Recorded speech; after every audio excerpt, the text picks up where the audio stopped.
Student, how are you all? I think you all are fine. Yes, today is our SS subjects. Let's continue our chapter number 7. Sorry, 6, chapter 6. Right? Open your textbook. तो हम लोग ये chapter 6 Mughal empire golden age in downfall ये मैंने करवाया था part 1 आपको. Right. ये चैप्टर आर्ट एंड लिटरेचर तक मैंने पूरा करवा लिया था. राइट. यस, पेज नंबर 52 के हम आए थे. यहाँ से हमने स्टार्ट करा है. ठीक है. तो the Mughal era is considered to be a peaceful period on the whole. अभी जो मुगल इरा था ये पीरियड का एक शांतिपूर्ण पीरियड कहला जाता था सबसे पूरे मुगल इरा में. It was a favourable time for a development of literature. ये सबसे फेवरेबल टाइम था जब लिटरेचर का जो डेवलपमेंट हुआ. And Sanskrit books were translated. Sanskrit बुकों का ट्रांसलेट किया गया है. And historical volumes were written. जो हिस्टोरिकल ऐतिहासिक बुक्सें थी वो लिखी गई. And Hindi literature received patronage. और हिंदी लिटरेचर थी उसको भी सपोर्ट किया गया. Dohas of Kabir and Rahim and Sakhi became famous. जो कबीर और रहीम के दोहास थे वो साखी थे वो भी इसी टाइम पे फेमस हुए. Raskhan a disciple of Vaishnava Acharya Vitthalnath ji compose Hindi poetry. Raskhan जो थे कौन डिजाइपर मतलब उसके जो फॉलोवर जो उसके फॉलो करते वैष्णव को किसको वैष्णव आचार्य विट्ठलनाथ जी थे उनके फॉलोअर. उन्होंने भी हिंदी पोएट्री कंपोज की मतलब लिखी. Many foreign travellers came to India during this period. और इसी दौरान बहुत सारे फॉरेन ट्रैवलर्स इंडिया आए हुए थे.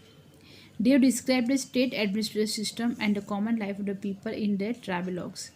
उन्होंने यहाँ पे आए थे इसलिए उन्होंने अपनी बुक्स जो लिखी उन्होंने ट्रैवल हिस्ट्री टूरिंग बुक्स में उन्होंने जो डिस्क्राइब किया तो उन्होंने काफ़ी कुछ स्टेट एडमिनिस्ट्रेशन सिस्टम के बारे में डिस्क्राइब किया. और जो वहाँ के लोग थे कॉमन पीपल थे उनकी लाइफ कैसी थी वो क्या करते थे राजा महाराजा का कैसा जीवन था वो सब कुछ उन्होंने अपनी बुक में लिखते थे. 2 French travellers Tavernier and Bernier visited India during that time. उसी दौरान 2 फ्रेंच ट्रैवलर थे. कौन थे? टावर्नियर एंड बर्नियर इंडिया आए थे उसी टाइम पे. Of them Bernier lived in India for 12 years. उसमें से बर्नियर था जो फ्रेंच ट्रैवलर वो करीबन 12 साल तक इंडिया में रहे थे. He has observe that Mughal ruler use to spend a great sum on the money. उन्होंने क्या देखा किसने बर्नियर ने. वो कौन थे? French traveller. क्या देखा कि मुगल रूलर थे वो ज़्यादातर अपना पैसा सेना में बहुत यूज़ करते थे. मतलब सेना को आगे एक्सपांड करने के लिए बहुत खर्चा उसमें करते थे. सेना क्यों बढ़ाते थे? क्योंकि वो दूसरे किंगडम को अपने जीत सके लड़ाइयाँ लड़ सके और सारा दूसरे जो एरिया थे किंगडम थे एम्पायर उसको अपने कब्जे में कर सके. इसलिए वो सेना में इतना ज़्यादा पैसा लगाते थे. He has also mentioned appreciatively that Indian textiles are very famous in the markets of Europe and Asia. उन्होंने ये भी मेंशन किया अपनी बुक्स में कि जो इंडियन टेक्सटाइल मार्केट था वो बहुत फेमस था in the Europe and Asia. Right. Now downfall मतलब गिरना. कुछ गिरावट शुरू हुई किसकी? मुगल इरा की. उसके बारे में डाउनफॉल कैसे हुआ. ठीक है. Shah Jahan's reign can be considered as the golden age of the Mughal empire. Mughal empire में सबसे ज़्यादा जो शाहजहां राजा थे उस टाइम जो आए थे वो सबसे अच्छा गोल्डन एज माना जाता था मुगल एम्पायर में. मतलब सुनहरा एज को शाहजहां का टाइम पर सुनहरा एज को माना गया था. One can say the downfall of the Mughal empire started in the later years of Shahjahan. ऐसा बोल सकते हैं कि मुग़ल एम्पायर में जब शाहजहाँ थे लेकिन उनके लास्ट मोमेंट में आखिरी के दिनों में उसका डाउनफॉल मुग़ल एम्पायर का शुरू हो गया. Aurangzeb policies to prove fatal. Aurangzeb की जो पॉलिसीज थी शाहजहाँ के बाद औरंगजेब थे उनकी जो नीतियाँ थी औरंगजेब की जो नीतियाँ थी वो बड़ी घातक थी. मतलब वो जो पॉलिसी पे चलते थे वो अच्छी सी नहीं थी. इसी कारण उसका डाउनफॉल मुगल एम्पायर का शुरू हो गया. औरंगजेब ने कंटिन्यूसली स्ट्रगल किया. बहुत मेहनत की उन्होंने. Among this conflicts with Durgadas in the north and Maratha Kesari Shivaji in the south are not worthy. उन्होंने काफ़ी टाइम तक लड़ाई लड़ी वी दुर्गादास से नॉर्थ में, और मराठा केसरी है शिवाजी उनसे साउथ में, लेकिन वो नुकसानकारक बनी, उनको उसका रिजल्ट अच्छा नहीं मिला। Now Veer Durgadas, after the demise of the king of Jodhpur, his queen and son were under the threat of the Mughal rulers.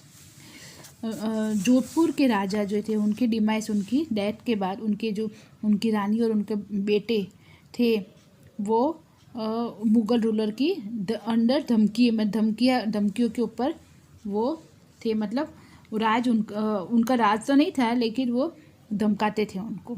कौन? Mughal rulers. V Durgadas shelter them at a safe place, इसलिए वी दुर्गादास जो थे उन्होंने उनको सेफ जगह पे उनको शेल्टर मतलब ठहराया उनको। किसको? जोधपुर की क्वीन और उसके बेटे को। After that, with the help of loyal soldiers, he protected Marwar independence for 20 years।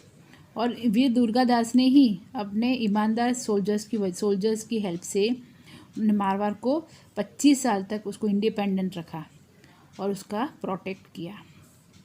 Aurangzeb was unsuccessful in dealing with the strategy of launching surprise attacks and had to ultimately reconcile with the Rajput. और Aurangzeb unsuccessful हुए क्योंकि इतने सालों तक वो लड़ाई, उनकी जो स्ट्रेटजी जो लड़ने की थी, सरप्राइजलिंग और अटैक करना, और वो जीतते थे, लेकिन यहाँ पे वो हारते गए। उन्होंने काफ़ी टाइम तक ये स्ट्रेटजी अपनाई, लेकिन वो आखिरी में उनको राजपूत से हारना पड़ा और उनसे मेल मिलाप करना पड़ा। ठीक है, now next page. Now Chhatrapati Shivaji. As a consequence of Aurangzeb's policy, many kingdoms revolted against him. जैसे कि औरंगजेब की पॉलिसी बहुत अलग किस्म की थी, तो बहुत ही राजाओं महाराजों ने उनके खिलाफ बगावत शुरू कर दी। Marathas kingdom was one amongst them, उसमें से मराठा जो किंगडम था वो एक था जिसने उसके अगेंस्ट गए, उन्होंने उनकी पॉलिसियाँ नीतियाँ नहीं मानी। तो Maratha sardars chieftains who worked for the Bahmani sultans enjoyed जागीर। जो मराठा सरदार थे वो जो किसके लिए काम करते थे? बहमनी सुल्तान के। enjoyed वो जागीर, उनके पास बड़ी बड़ी ज़मीनें थी, उनसे वो मतलब enjoyed करते थे, मतलब उनके पास बहुत सारी उनके पास थी मतलब। But the need to establish independent and strong Maratha kingdom arose with the emergence of Sanji Bhonsle, the brave and capable leader. लेकिन उसके बाद उनको ज़रूरत थी एक अच्छे राजा की जो इंडिपेंडेंट और स्ट्रॉन्ग मराठा किंगडम के लिए बने। वो कौन थे? इमरजेंसी में सांची भोंसले, जो वो ब्रेव थे, बहादुर भी थे और कैपेबल भी लीडर थे। Letter Shivaji Maharaj he son took over the mantle of the Maratha kingdom. लेकिन सांची भोंसले के बाद उनके बेटे ने उनकी मराठा किंगडम की गादी संभाली, उनकी जगह संभाली। Shivaji Bhonsle was born in 1627 CE in the Shivneri fort. Shivaji Bhonsle जो किसके बेटे थे? सांची भोंसले के। वो कब 1627 में बॉर्न हुए, इनका जन्म हुआ और कहाँ पे हुआ? शिवनहरी फोर्ट में, शिवनहरी के किले में।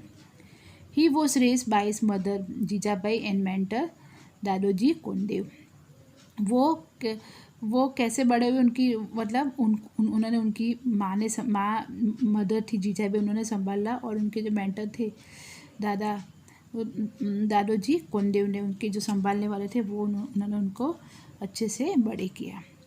ही dreamed of establishing small and independent kingdom at Poona. उनकी जो इच्छा थी, सपना था कि वो एक छोटा और इंडिपेंडेंट किंगडम पूना में एस्टैब्लिश करे। He inherited his self-respect, fearlessness and brilliance from his mother। उन्होंने कौन कौन सी क्वालिटीज़ ली अपनी मदर से? मदर कौन थी? उनकी जीजाबाई। कौन सी? एक तो सेल्फ रिस्पेक्ट होना चाहिए, और निडरता, फ्यूरलेस में ना निडरता और ब्रिलियंस, ये सारी क्वालिटियाँ उन्होंने अपनी मदर से ली।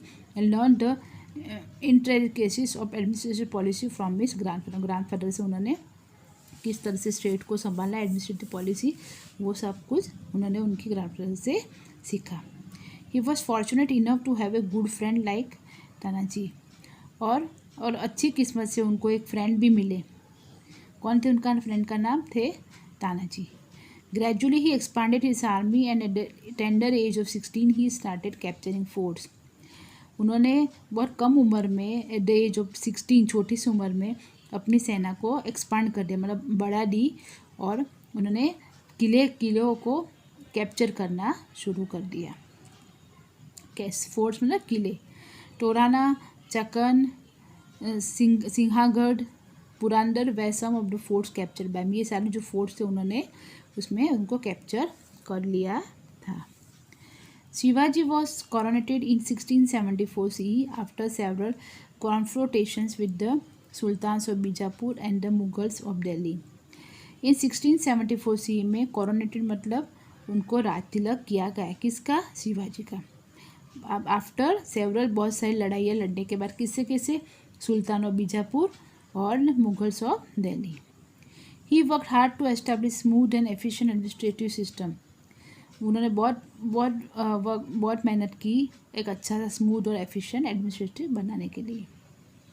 ही formed a cabinet of 8 minister for the proper administration of district. उन्हें कैबिनेट भी बनाई जिसमें 8 मेंबर्स थे ताकि अच्छे से जो स्टेट का राज्य जो काम चलता है वो प्रॉपरली एडमिनिस्ट्रेटिव वर्क हो पाए। Now end of Mughal rule. ठीक है, Mughal army was tired of waging war against the Marathas in the south for 25 long years. ठीक है, मुगल आर्मी थे वो थक चुकी थी 25 ईयर्स तक लगातार मराठा के साथ लड़ाइयाँ लड़ के। At last Aurangzeb decided to retreat towards north. आखिरी में औरंगजेब ने सोचा कि मैं नॉर्थ में रिटर्न वापस चला जाऊँ। He had also become old by that time, उसी दौरान वो काफ़ी उनकी एज भी हो गई थी, वो ओल्ड भी हो चुके थे। After his demise the decline of the Mughal empire began. और उनकी डेथ के बाद मुगल एम्पायर का डिक्लाइन होना शुरू हो गया। Struggle for the throne broke out. और राजगद्दी पे कौन बैठा जाए उसके बारे में भी लड़ाइयाँ होने लगी। There was no capable ruler who could keep everybody's together. उनके जाने के बाद ऐसा कोई रूलर नहीं था वहाँ पे जो सबको इकट्ठा रख सके। Aurangzeb's narrow minded policies were responsible for the end of the Mughal empire. Aurangzeb जो पॉलिसी नीतियाँ थी बहुत नैरो माइंडेड थी, उन्होंने अपने पॉलिसियों को बहुत काफ़ी बढ़ावा नहीं दिया, इसी वजह से उनका मुगल एम्पायर का एंड हो चुका। तो Mughal empire which establish in 1526 CE and started decline from 1707 CE। जो मुगल एम्पायर 1526 में एस्टेब्लिश हुआ था उसका डिक्लाइन होना 1707 में शुरू हो गया। Empire set by the Babur extended over most of the India in Aurangzeb's time during his reign itself. कि क्या बोला जाता है कि जो बाबर ने जो एम्पायर बढ़ाया था वो औरंगजेब ने काफ़ी कुछ most of the part extend किया था, लेकिन औरंगजेब के टाइम भी ये डिक्लाइन शुरू हो गया। Started decline. Discuss about the Mughal empire on the basic of the points given in 6.7। तो ये आपका लेसन था। लेसन को फिर से समझना और वीडियो देखना और कोशिश करना कि आपको समझ में आए। ठीक है, ओके देन, गुड बाय।